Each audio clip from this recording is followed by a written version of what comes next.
বিসমিল্লাহির রহমানির রহিম। আসসালামু আলাইকুম। কেমন আছেন সবাই? আশা করি সবাই ভালো আছেন। তো গতকাল ভিডিওটা ছাড়বো, তারপর সময় পাইনি ওই রকমের, আর ভিডিওটা ছাড়তেও পারিনি। তো একটা কথা আপনাদের সাথে আজকে রান্নাবান্না করতে করতে শেয়ার করব। তো যে গতকাল দুপুরে আমার এক দাদি মারা গেছে, মানে আমার দাদার বোন হয়। তো দুই বোন, আমার দাদা দাদি, মানে যারা যারা ছিল দাদার ভাই বোন সবাই মোটামুটি মারা গেছে। এখন তিনজন, দুই বোন এক ভাই আছে। আর তার এক বোন গতকাল দুপুরের সময় মারা গেছে। ও বেশ কয়েকদিন যাবত অসুস্থ ছিল। তো ওনার একটু নিঃশ্বাসে সমস্যা ছিল বলে শ্বাসকষ্ট, যেরকমের শ্বাসকষ্ট ছিল অনেক আগে থেকেই ওনার। তো একটা কথা মানে আজকে মনে পড়লো, উনি বেশ কয়েকদিন যাবত একটু অসুস্থ ছিল। আর বাসা থেকে খুলনা নিয়ে আসছে, হসপিটালে ভর্তি করাইছে, তারপর ওখান থেকে ফেরত দিছে, যেহেতু ব্রেন স্ট্রোক করছে। এর জন্য আমার দাদু যেভাবে মারা গেছে, ওনার বোন ঠিক একই ভাবে অসুস্থ হয়েছে, একই রকমের, মানে ওইভাবেই মারা গেছে। আমার দাদু ব্রেন স্ট্রোক করছিল। যাই হোক, আল্লাহ যার মৃত্যু যেভাবে লেখছে ওরকমই হবে। তারপরও যেহেতু অনেকটা সময় আমরা একসাথে আগে থাকতাম, যখন আমরা গ্রামে থাকতাম, আমরা ছোট ছিলাম, তখন দাদিরা দাদা আমার সবাই একসাথেই, আলহামদুলিল্লাহ মাশাল্লাহ। আমাদের কোনো আত্মীয় বলেন, কারোর সাথে কখনো কোনো সময় রাগারাগি বা কোনো কথার কাটাকাটি ওরকম কখনো হয় না। আমার দাদিরা অনেক ভালো ছিল। আর এখন যিনি মারা গেছেন উনি অনেক ভালো ছিল। তো ওনার নিয়ে একটা আসলে স্মৃতি মনে পড়লো হঠাৎ করে।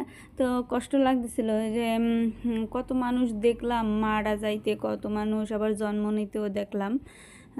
আর এরকম করতে করতে কখন জানি নিজেরই মৃত্যু আইসে পড়বে, তা আসলে বলা যায় না। যাই হোক, তো কথাটা শেয়ার করি। মনে পড়লো যে স্মৃতিটা, একদিন মানে আমি আর ওই দাদি একসাথে ছিলাম। তো আমি মানে একটু ছোট, মানে একেবারেও ছোট না, মানে সব করতে টরতে পারি, কাজবাজ এরকমের। দাদি আর আমি দুইজন ছিলাম। আর আমার আব্বু আম্মু ডাক্তার দেখাইতে একটু দূরে গেছিলো, এর জন্য দাদিরে রাইখে আমারে রাইখে। আর বৃষ্টির দিন ছিল, এত পরিমাণ বৃষ্টি, আমি আমার রুমে ঘুমছিলাম রাত্রে। উনি মানে বাইরে একটা রুম আছে, আমার রুমের বাইরে একটু বারান্দায় ঘুমছিল। তো হঠাৎ করে রাতে, রমজানের দিন ছিল নাকি, আমার অতটা খেয়াল নাই। তো হঠাৎ করে রাতের ওনার শ্বাসকষ্ট ছিল এত পরিমাণ, তা অনেক শ্বাসকষ্ট হয়েছে। হঠাৎ করে আমি তো ওরকমের মানে বুঝতে পারি না, উনি তো মানে এত পরিমাণ শ্বাসকষ্ট হইতেছিল, মানে উনি দাঁড়াইতে পারতেছে না কোনো রকমের, ঘরের মানে খুঁটি মুটি এরকম ধরে দাঁড়াইতেছিল আর আমারে ডাকতেছিল। মানে আমারে যে ডাকবে ওই রকমের কোনো, মানে উনি কথা বলতে পারতেছে না, এত পরিমাণ শ্বাসকষ্ট, মানে পড়ে যাইতেছে। আমি যাই তো পুরো দেখা, এমনি আমি ওরকম ছোট মানুষ, তারপর আবার ওইরকম দেখে আমি তো পুরো মানে এত পরিমাণ ভয় পাইছি। তারপর মানে আমার দাদি বলতেছিল ভয় পাস না, ভয় পাস না, মানে আমারে কি জানি, মানে এরকম ট্রিটমেন্ট করতে হবে, কি করতে হবে এই বলতেছিল। আমারে ধরে নামা, উজু করবে, নামাজ পড়বে, এরকম বলতেছিল। তো আমি তো ওনার সাথে, মানে উনি তো যাই হোক, ওনার সাথে তো আমি পারতেছি না। আমার হাত ধরে, তারপর মানে ঘরের বেড়া ধরে ধরে এরকমের, তারপর নাইমে উজু করে এসে নামাজ পড়ছে আস্তে আস্তে করে, সুস্থ সুস্থ। আজকে সে মারা গেল, তার স্মৃতিটা এখন মনে পড়লো। আর কষ্টও লাগলো যে আসলে অনেক ভালো ছিল। এক সময় তো আমরা অনেক একসাথে থাকছি, অনেক ইয়ার্কি মশকারি হাসতাম, অনেক করছি। তো আসলে মৃত্যু তো আসলে কোন সময় আসে বলা যায় না। তারপরও অনেক আমার এই বেশ কয়েক বছর আগে আমি গ্রামে গেছি, তখন আবার দেখা হয়েছে, আমাদের বাড়ি আসছে।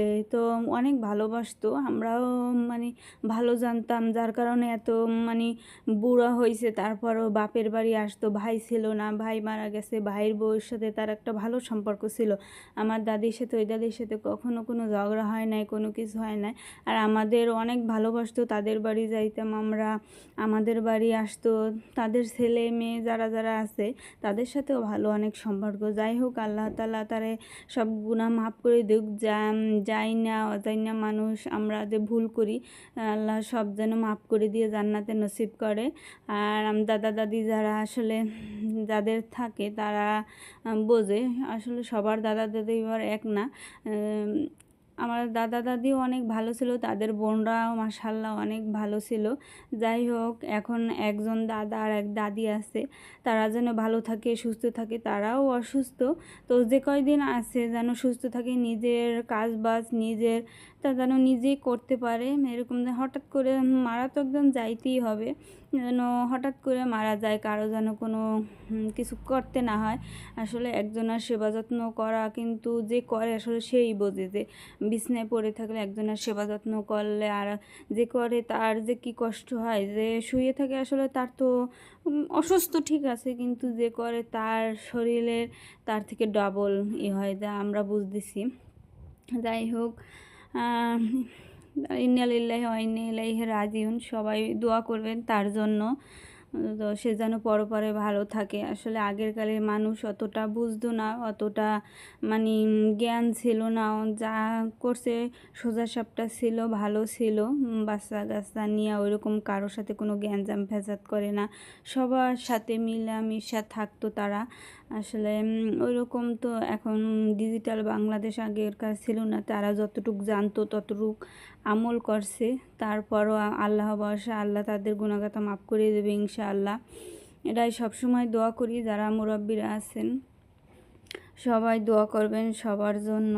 আর দাদি একদিন কালকে দুপুরে যেহেতু মারা গেছে, আজকে একদিন হয়ে গেছে, তো নামাজ পড়তেছিলাম আর চিন্তা করতেছিলাম যে আসলে মানুষের যে মৃত্যু কালকে দুপুরে হয়ে গেল, তখন তো কবরে রাইখা আসা যখন মানুষজন সবাই বাসার ভিতর চলে গেছে, এত পরিমাণ বৃষ্টিও হইতেছিল, তখন ভাবতেছিলাম যে আসলে কবরের ভিতর কী অবস্থা হয়েছে। তখন তো পানিতে ভরে গেছে, পুরো লাশটা পানিতে মনে হয় ভাসতেছিল না কি হইতেছিল, এগুলো চিন্তা করতেছিলাম যে তখন তো আর মানুষ আহারে, আমরা এখন তো এই যে একটু কাদা লাগলে কোন সময় ধোবো, পরিষ্কার করব, এর জন্য সেই দেহটা মাটির সাথে মিশে যাবে, কাদা পানিতে ভইরা যাবে, কোনো কিছু করার নাই, সব আল্লাহর হাতে।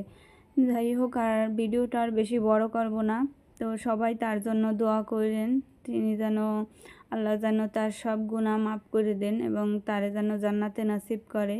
যেহেতু আগেরকারে মানুষ অতটা যেটুকু পারছে আল্লাহর ইবাদত করছে, আর কার ইবাদত কীরকম পূরণ হয় আল্লাহ মানে সঠিক কীভাবে হয় আসলে জানি না। তারপরও আমরা এখন যারা আছি চেষ্টা করি নতুন কিছু মানে জানার সঠিকটা, ওনাদের সময় তো ওরকমের ছিল না। তো সবাই দোয়া করবেন তার জন্য। এবং এটা বলবো আর কি বলবো, যাদের দাদা দাদি আছে সবাই তাদের জন্য দোয়া করেন।